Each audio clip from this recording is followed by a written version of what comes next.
Welcome to another edition of Coffee with the Goose. Yeah, it's been a while. Had to take a little break. You understand. Yes, I'm the Goose. So glad you joined me again. Putting boxing on hold for a little while until something big comes up. Hopefully we'll have a announcement from Pacquiao or somebody here pretty soon. But hey, Coffee with the Goose is not all about boxing. You guys know that if you've stuck with me a couple of years. We have some interesting information today, though. I know you guys are going to like this, all right? First, though, we'll start with our coffee. We have to do that, especially when you get to be my age. It's like medicine. My coffee, very strong, just like my opinion. Got some creamer in there to make it sweet, just like me. All right, here is the subject today. How to know what to expect. Little surprises. It's all good stuff, okay? If you are married to a Filipina, yes, I am very blessed. I've been married to Raquel for 19 years now. She's put up with me. I'm a very, very lucky man. And I'm sure most of you guys, if not all of you guys who are married to a Filipina, and even if you are from the Philippines yourself, you'll agree they're the best, right? And here are some things that you will notice very quickly. And it'll be maybe a little bit of a shock to you Westerners as it was to me, but hey, it's a good thing in the end. Okay, let's start with this.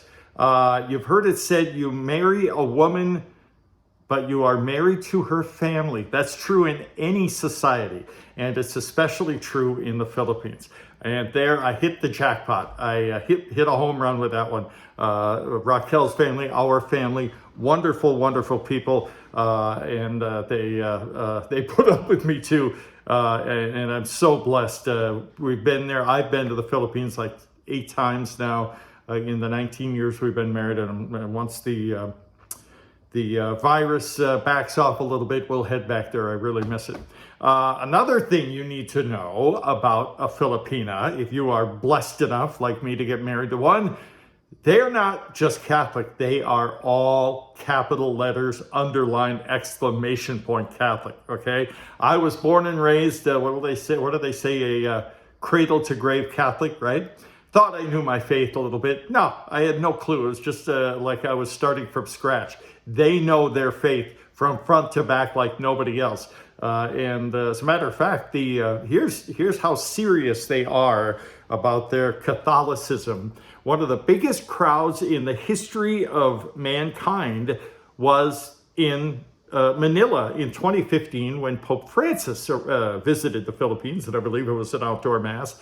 7 million people arrived for the mass, again, 2015 in Manila. They're very serious about their Catholicism. And by the way, Sunday, yeah, it's the day we go to mass, right? Well, for the Filipinos, every day is Mass Day. And that's a good thing, right? Keep in touch with our Lord and Creator. And I've heard a friend joke that Filipinos are a small, cute version of the Pope. And I tell my daughter, you're not just going to be, of course, I haven't convinced her of this yet, but she's going to be a nun, right? And she'll be the first woman Pope and the first Pope ever with Filipino blood. Also, something you want to keep in mind with their joyful, laughing attitude and their social mastery, if you will, don't ever think that Filipinas aren't smart. They're smarter than you and me. I have a hard enough time with English. My wife speaks, I don't know how many languages. English, of course, Tagalog, Visaya. And of course, some Spanish, as most Filipinos do. And I was surprised to learn just a couple of years ago, she knows Latin pretty well. Well, that's what happens when you go to Catholic elementary, high school, and you go to mass every day, and it's for most of the masses in Latin. So she's got a pretty good handle on that. So don't ever think that Filipinas are not smart. And here's something else I learned, and I don't think it's true just with my wife, although she's the best. They are master negotiators.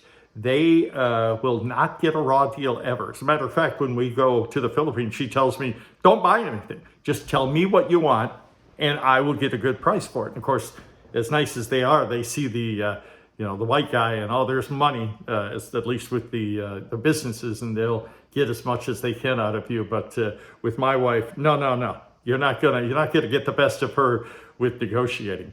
Now, if you live in a Filipino household, as I do, it ain't my house, But that's true with marriage. In any culture, it's her house, it's her kingdom.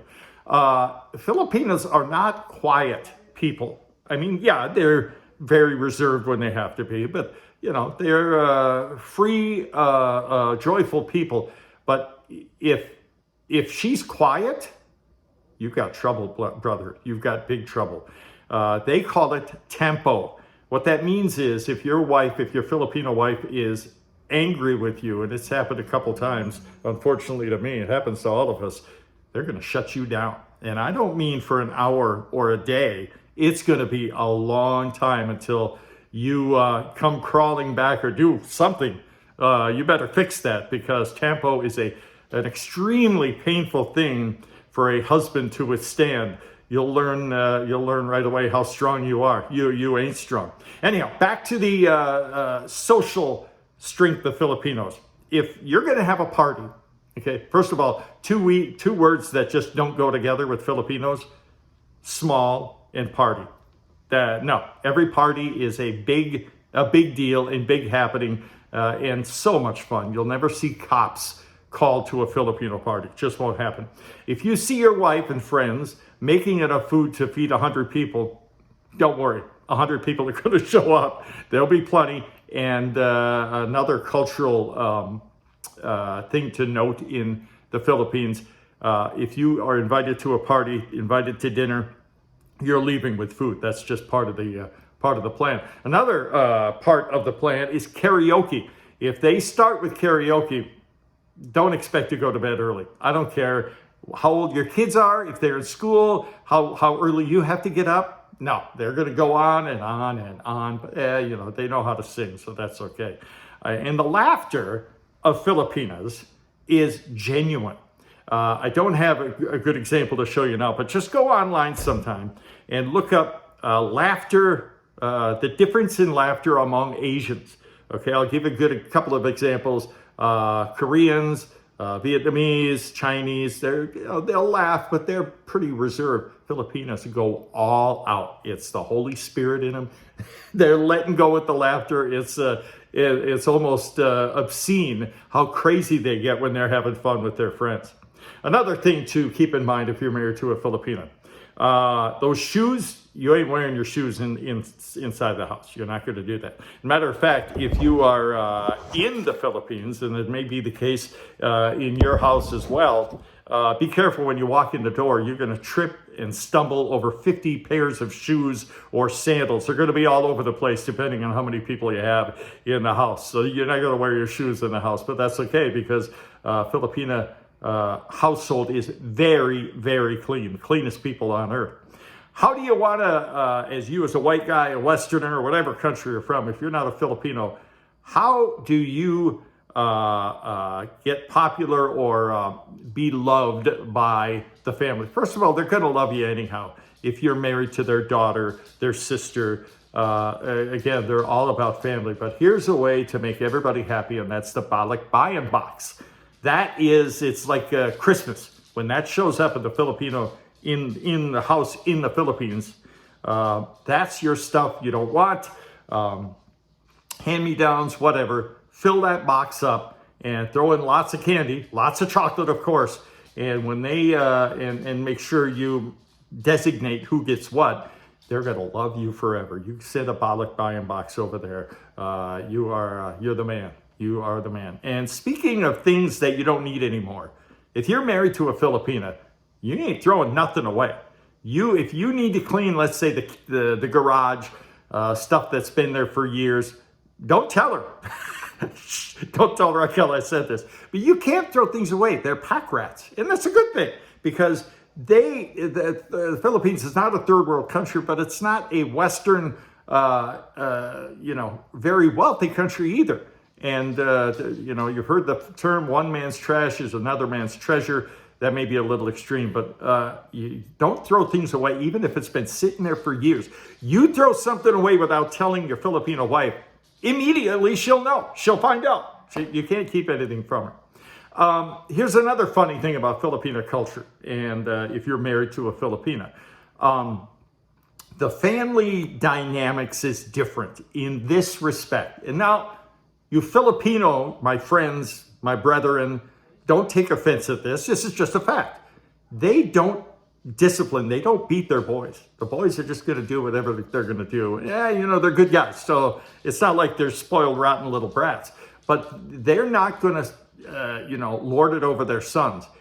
The girls are the ones who have to do the work. And, my daughter, God bless her, she's a great kid. My son, I want to, when he was growing up, I wanted to, I get so mad, but, I let her handle it. And by the way, she'll handle it. She is the boss with the kids.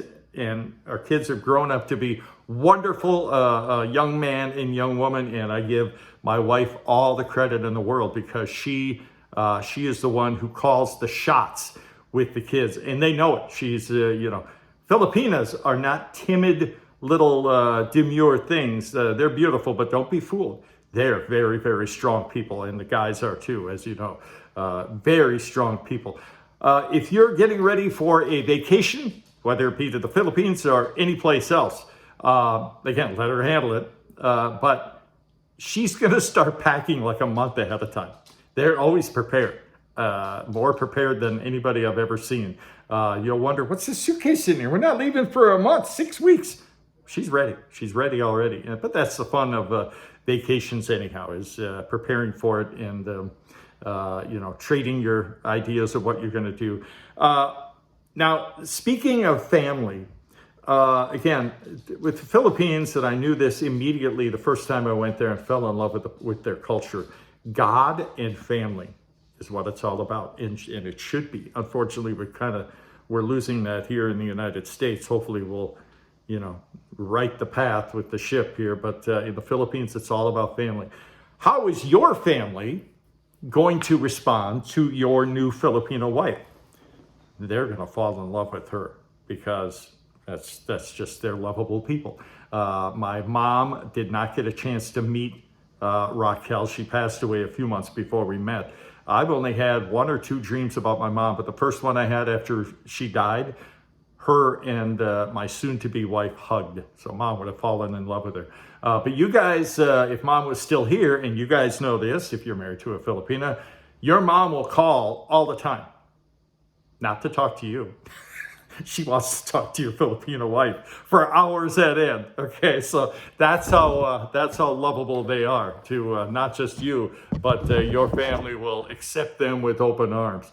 A couple more things to let you know what it's like to be married to a Filipino. There are many things, but here are a few things you will not do. Do not do this. Not even when, I don't care where your wife is from, what culture, but especially with the Philippines. Don't yell. Don't yell at her. Don't argue with her. That's good advice for any husband, because you ain't going to win that argument anyhow. And with Filipinas especially, do not swear. Watch your tongue. Don't curse. That's a bad move. So you got to curb your childish impulse to drop this that bad language. Get rid of it, because that is not acceptable in Filipino culture. A couple more things I want to share with you. We're going along with this show because I love it, and hopefully you guys will be interested in this. And I want to hear your opinions anyhow, because being married to a Filipina is you won the lottery, to be honest with you. But as with every marriage, you have to be humble. Check your ego at the door, because marriage is no place for you lording it over anybody, especially your wife, and it ain't going to work with a Filipina. If your kid, your daughter, your son, or even your wife is having a tummy ache, I can't sleep, I don't feel good, what do?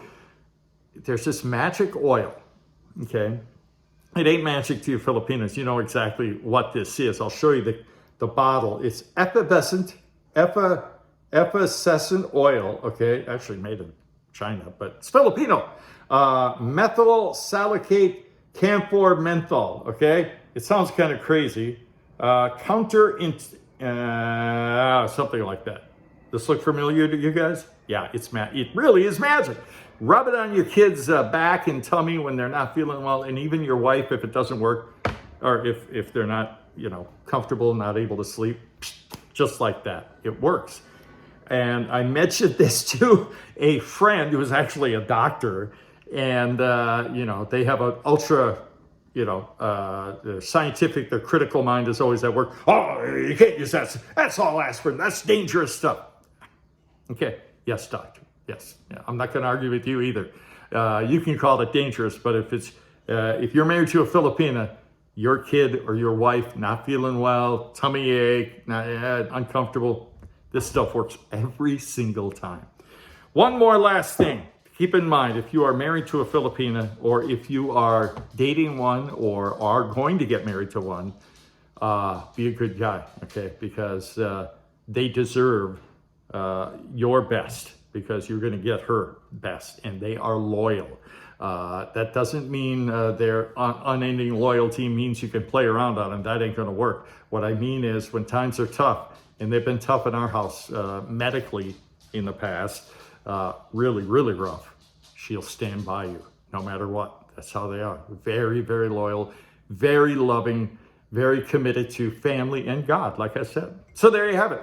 Those are just a few of the things you need to keep in mind if you're married to a Filipino or are considering, getting that ring out. You're gonna be in for a few surprises, but they're all good surprises. Okay, that's it for this edition of Coffee with the Goose, a long show. I hope you enjoyed it, and again, I look forward to your comments. I know you'll add a couple of things that I missed here, and I always enjoy reading your comments. And my wonderful producer Jude and I appreciate your loyalty to our show. You've stuck with us through thick and thin. We got many more good shows to come. You guys take care.